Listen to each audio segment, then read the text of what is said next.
Bienvenue pour une nouvelle vidéo Anima Consulting. C'est la deuxième partie concernant l'encadrement au XXIe siècle. Donc on va continuer sur cette lancée. On avait vu ensemble les différents cadres, ce que vivaient aujourd'hui les managers, les transitions, notamment au niveau du métier, les deux distances, distance objective et subjective, et puis ce qu'on appelle le capitalisme cognitif, c'est-à-dire le cerveau d'œuvre, et non plus la main d'œuvre. Alors, bien sûr que le management va progressivement se transformer, comme les métiers se transforment, et ça, ce n'est plus une surprise. Alors, il y a trois grands enjeux dont on va parler, qui va concerner grandement les encadrants de proximité de demain, et qui sont importants à prendre en considération. Alors, on va parler des trois grands enjeux liés à l'évolution du poste de cadre, que sont les enjeux socio-économiques et organisationnels, les enjeux bien sûr managériaux et les enjeux sociétaux. Donc dans cette vidéo, on va surtout se focaliser sur les enjeux socio-économiques et organisationnels. Alors pour cadrer un peu, c'est le cas de le dire, pour cadrer, il faut savoir qu'on a une augmentation depuis ces 20 dernières années des cadres, des encadrants, des managers de proximité significative. En 2019, on comptabilisait quasiment 4 millions de cadres. À savoir aussi qu'il y a une féminisation de ce statut. On est passé de 38 à 38% en 20 ans. Donc ça, c'est un point à prendre en considération. Et puis, il y a aussi une hausse non négligeable du niveau de qualification. On recrute de plus en plus de cadres avec à minima le master. Faut savoir qu'actuellement, on a 55% des cadres qui ont un bac plus 5 minimum. Donc ces éléments mettent en lumière qu'il va falloir de plus en plus se former, s'informer, s'auto-former même, que ce soit en présentiel ou à distance.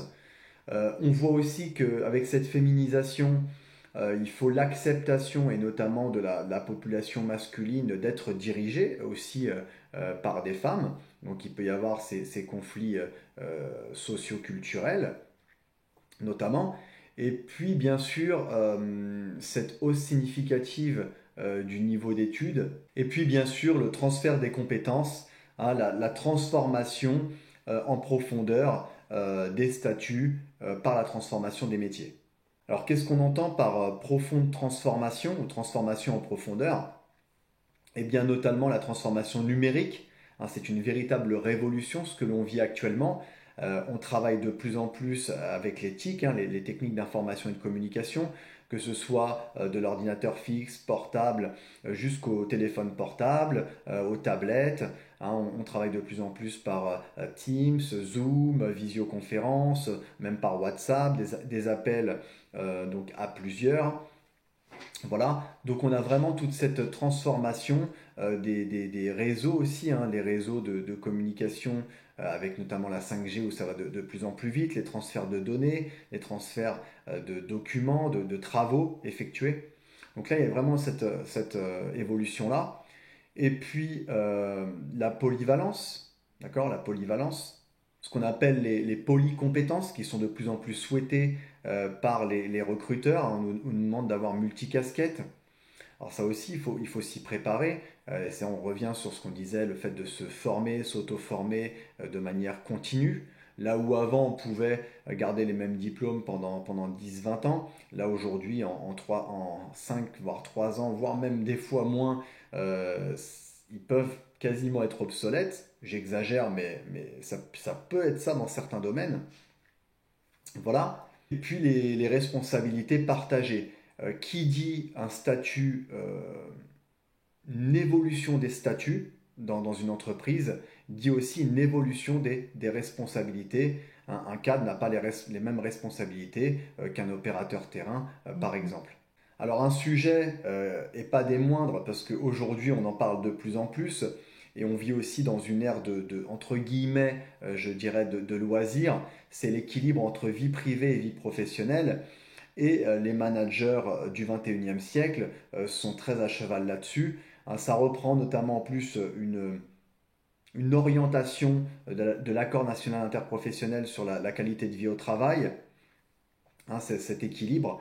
Et justement, il va falloir jongler entre l'implication dans le cadre professionnel et l'implication dans la vie familiale. À savoir que la vie familiale est importante, c'est ce qui fait ce que notre société est. Et le travail, certes, en fait partie, mais la famille également. Donc là, ça va être un vrai sujet à mettre sur la table, et notamment dans la politique de dialogue social dans les entreprises. Mais également au sein des trois fonctions publiques, hein, hospitalière, d'État et territoriale.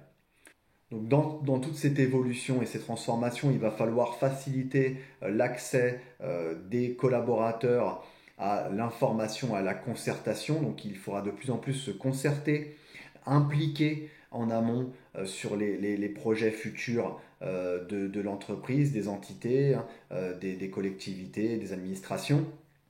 Bien évidemment, un accès aux documents importants concernant la vie de l'entreprise ou des collectivités, comme les banques de données économiques et sociales, comme les rapports annuels ou les programmes annuels, notamment en santé et sécurité au travail, comme les comptes de résultats, etc. Donc impliquer de plus en plus, hein, les procès-verbaux, notamment des comités socio-économiques dans le secteur privé, ou des comités socio-territoriaux dans les collectivités territoriales, et les PV des comités sociaux d'administration, voilà, dans la fonction publique d'État. Donc vraiment avoir un accès à ces documents. Donc les rapports de l'inspection du travail, ou de l'ACFI, ou de l'ISST, des CARSAT, notamment, du médecin, hein, des services de prévention et de santé au travail, participer au contenu aussi de la formation à la sécurité à l'embauche, hein, lorsqu'on accueille les nouveaux collaborateurs. Voilà, donc il y a vraiment cette nécessité de concertation en amont pour anticiper ces évolutions qui vont s'accélérer et qui vont être de plus en plus importantes. Donc il y aura tout intérêt pour les employeurs de recueillir l'avis des cadres, d'accord, et de les impliquer, comme je viens de le dire, dans la vie globale de l'entreprise. Hein, que ce soit des réclamations individuelles ou collectives jusqu'au plan comptable, où on en est, quels sont les bénéfices, comment c'est réinjecté. Voilà, vraiment une transparence générale. D'ailleurs, il faudra profiter de ces groupes de travail, de ces réunions, enfin peu importe comment vous les appellerez, pour mettre au point, faire une mise au point plutôt des pratiques managériales, avantages, inconvénients, points positifs, points négatifs, et réajuster le tir au fur et à mesure. Donc qui dit augmentation des responsabilités, forcément c'est l'augmentation de la délégation de pouvoir. Donc l'employeur va devoir s'assurer qu'il a bien délégué correctement et qu'il a bien expliqué quel était le but de cette délégation de responsabilité à ce niveau-là. Donc il pourra le faire par écrit, hein, il faudra qu'il responsabilise ses collaborateurs, et l'écrit reste de mise, bien sûr. Cette délégation de pouvoir permettra d'une part d'améliorer les situations de travail, les conditions de travail. Donc là, c'est non négligeable, hein. C'est la prévention aussi des risques professionnels, hein, assurer et protéger la santé physique et mentale des collaborateurs, et puis faciliter la circulation des informations transversales, que ce soit du haut vers le bas et du bas vers le haut. Et de toute façon, aujourd'hui, on tend vers un organigramme qui est qui est de moins en moins pyramidal. Il est bien évident que pour le délégataire, pour qu'il puisse mener à bien ses missions et qu'il puisse assurer et respecter ses responsabilités au sein de l'entreprise ou de l'administration de la collectivité, ça va être effectivement de le former, hein, de lui permettre de constituer une veille technique et réglementaire. Et pour ça, il faut des notions, il faut des formations, il faut de l'information, de la sensibilisation, il faut des moyens, hein, donc peut-être des abonnements à des journaux, des magazines, des revues, un accès à certaines plateformes, par exemple juridiques. Voilà. Donc il va falloir vraiment mettre tous les moyens nécessaires pour que la délégation de pouvoir soit la plus optimale possible. Donc il faudra peut-être pour ça élaborer une charte, hein. Il est conseillé d'élaborer une charte éthique dans l'entité, dans votre entité, entreprise, administration ou autre, qui reprendra notamment le respect, hein, du règlement général de la protection des données, hein, pour s'assurer qu'on protège bien les données qui sont partagées au sein de l'entreprise. Ensuite, s'assurer qu'il y a bien le respect de la liberté d'expression, d'information, hein, la liberté d'opinion dans l'entreprise. S'assurer également qu'il y a bien aussi le respect du droit à la déconnexion, qui devrait être un devoir, hein, comme l'avait dit Metling. Donc ce respect-là, qu'il y a bien aussi les droits de retrait économique, hein, ou le droit de retrait en cas de danger grave et imminent. Voilà, vraiment le respect de toutes ces procédures en interne et bien d'autres d'ailleurs. Ainsi, ce n'est que pour citer celle-ci. Voilà. Donc il y a vraiment tout un intérêt à se former, et juridiquement parlant surtout. Parce qu'aujourd'hui, il y a des sujets qu'on ne connaît pas alors que ce sont des droits, des réels droits, des obligations légales et réglementaires. Et en dernier point de cet enjeu, de ces enjeux sociaux, économiques et organisationnels, c'est bien sûr l'évaluation des collaborateurs, parce qu'en tant que cadre, effectivement, on sera amené à évaluer les collaborateurs, et puis on sera aussi soi-même amené à être évalué. C'est effectivement d'assurer une transparence, une totale transparence de ces évaluations, pas de surprise, pas de situation anxiogène, et pour ça donc avec des objectifs clairs et puis des moyens adaptés.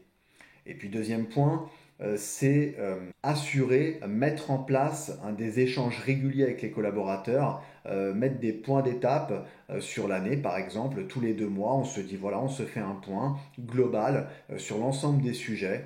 Voilà, donc des groupes de travail, qu'ils soient individuels et ou collectifs, je pense que les deux sont intéressants, sont même indissociables.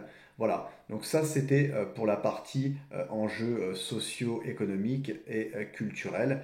Donc merci d'avoir suivi cette vidéo. À bientôt pour une prochaine vidéo Anima Consulting. On parlera des enjeux managériaux, hein, c'est le deuxième grand point, le deuxième grand enjeu. Et puis n'hésitez pas à vous abonner, à partager si vous avez aimé. Tout est en dessous, donc dans la description. Vous pouvez cliquer, double-cliquer pour recevoir les notifications futures. Prenez soin de vous. L'entreprise qui prévient, c'est l'entreprise de demain. À bientôt!